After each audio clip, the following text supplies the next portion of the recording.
महाराष्ट्राच्या राजकारणात भेटीगाठींचा सध्या सीझन सुरू आहे आणि प्रत्येक भेटीच्या नंतर नव्या राजकीय समीकरणांची चर्चा रंगू लागली आहे। एका बाजूला प्रफुल्ल पटेल आणि सुनील तटकरे मुख्यमंत्र्यांच्या निवासस्थानी पोहोचतात, त्यानंतर काही वेळातच राष्ट्रवादी शरदचंद्र पवार पक्षाचे नेते जयंत पाटील वर्षावर पोहोचतात।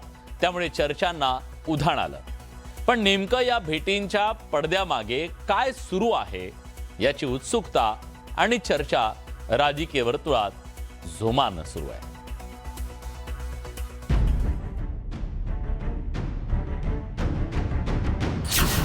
जयंत पाटलांनी घेतली मुख्यमंत्र्यांची भेट। पटेल तटकरेंपाठोपाठ जयंत पाटीलही वर्षावर। भेटीमुळे राजकीय वर्तुळात चर्चा।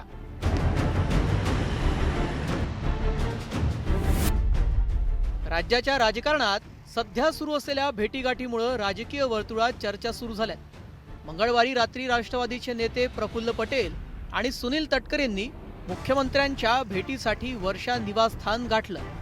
त्यानंतर थोड्याच कालावधीत शरद पवारांच्या पक्षाचे नेते जयंत पाटीलही वर्षा निवासस्थानी मुख्यमंत्र्यांच्या भेटीसाठी दाखल झाल्यानं राजकीय वर्तुळात चर्चा सुरू झाली आहे। मतदारसंघातील कामाबाबत ही भेट घेतल्याचं स्पष्टीकरण जयंत पाटील यांनी भेटीनंतर दिलं। माझ्या मतदारसंघातील उरण ईश्वरपूर चे नगराध्यक्ष 7,000 मतांनी निवडून आले। जिल्हाधिकाऱ्यांनी त्यांना अपात्र ठरवले। आता ही माझ्या भागातली मोठी घटना आहे आणि विधानसभेचं अधिवेशन चालू असताना झालं असतं तर तिथंच त्यांना भेटलो असतो। त्यांची वेळ मागितलेली होती, परवा त्यांना वेळ मिळाली नाही, काल त्यांनी वेळ दिली। मुख्यमंत्र्यांच्या वर्षा निवासस्थानी प्रफुल्ल पटेल आणि सुनील तटकरे यांच्याशी भेट झाली नसल्याचा खुलासाही त्यांनी केलाय। आता हे आपण ज्यांचा उल्लेख करताय ते दोघं जर मला भेटले असते तर मी तुम्हाला सांगितलं असतं हो भेटले म्हणून। भेटच झाली नाही तर मी हो तर कसं म्हणू। त्यामुळे माझा काही त्यांच्याशी संपर्क होण्याचा प्रश्न यापूर्वी नाही। दरम्यान पत्रकारांनी जयंत पाटलांना अर्थ खात्याबाबत प्रश्न विचारला असता त्यांनी ही प्रतिक्रिया दिली। नाही, असं आहे की मी कशाचाच विचार केलेला नाही। तुम्ही माझ्यापेक्षा इतका पुढे का विचार करताय?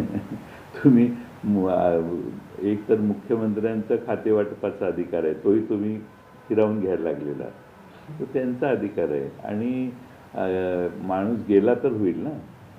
आम्ही सगळे राष्ट्रवादी शरद पवार साहेबांच्या मागं सगळे खासदार आमदार एकच संघ आहोत। ह्या सगळ्या ज्या स्पेक्युलेशन अर्थ खात्याचा तो विषय माननीय देवेंद्रजींचा अंतर्गत विषय ना। मुख्यमंत्री ठरवतो कुणाला काय द्यायचं हा प्रश्न मला विचारायच्या ऐवजी हे सगळे जे काल रात्रीची मीटिंग वर्षामधली त्याच्यात कोण होतं कोण नव्हतं अर्थ खातं हे सगळे प्रश्न मी नाही याची उत्तरं देऊ शकत। याची उत्तरं फक्त आणि फक्त या राज्याचे माननीय मुख्यमंत्री देऊ शकतात। राष्ट्रवादी काँग्रेस पक्ष डिलिमिटेशन विधेयकाला पाठिंबा देणार असल्याच्या चर्चा सुरू होत्या। मात्र विधेयकाबाबत गरज असेल तर सरकारनं प्रस्ताव द्यावा अशी भूमिका सुप्रिया सुळेंनी मांडली आहे। राष्ट्रवादी काँग्रेस पक्ष शरदचंद्र पवार डिलिमिटेशनच्या बाबतीत जर गरज असेल तर सरकारने प्रस्ताव द्यावा। 50% जो कॅप आहे तो जर सगळ्या इंडिया अलायन्सची आम्ही चर्चा करू आणि योग्य आणि लोकप्रतिनिधी आणि मायबाप जनतेच्या हिताचा असेल तर आमची कुठल्याही विधेयकाला चर्चा करायची तयारी आहे, कारण काही लोकशाही आहे। ठाकरेंच्या पक्षाच्या नेत्यांनी मात्र पवारांचा पक्ष डिलिमिटेशन विधेयकाला पाठिंबा देणार नाही असा विश्वास व्यक्त केलाय। आम्ही त्या डिलिमिटेशन आणि या बिलाला पाठिंबा देणार आहोत। माननीय शरद पवारांचा पक्ष राष्ट्रवादी काँग्रेस पक्ष हे पूर्णपणे चुकीचं आहे। आज तुम्हाला खासदार आमदार आणि सत्तेमध्ये पाहता आल्या असत्या तर त्यावेळेस का नाही या लोकांनी विरोध केला की बाबा तो पहिले लागू करा। हे संविधान आपण लोकसभेमध्ये राज्यसभेमध्ये कायदा पारित केलेला आहे, घटना दुरुस्ती केलेली आहे, पण ठीक आहे काही गोष्टीला कुणाला बहाणा करायचा असेल तर तो भाग आहे. हळूवारप्रमाणे त्याला 50% करता आलं असतं, त्याला काही विरोध करायचं कारण नाही. पण जी लोकसभेमध्ये कायदा पारित होऊन सुद्धा त्याची अंमलबजावणी नरेंद्र मोदींची सरकार करत नसेल तर त्याबद्दलची भूमिका त्यांनी स्पष्ट करावी लागणार आहे. काही दिवसांपूर्वी भाजप नेते विनोद तावडेंनी जयंत पाटलांची भेट घेतल्याची चर्चा होती. त्यानंतर आता एकीकडे एकनाथ शिंदे दिल्ली दौऱ्यावर अमित शहांची भेट घेत असताना मुंबईतल्या वर्षा बंगल्यावर दोन्ही राष्ट्रवादीच्या नेत्यांनी मुख्यमंत्री फडणवीसांची भेट घेतली होती.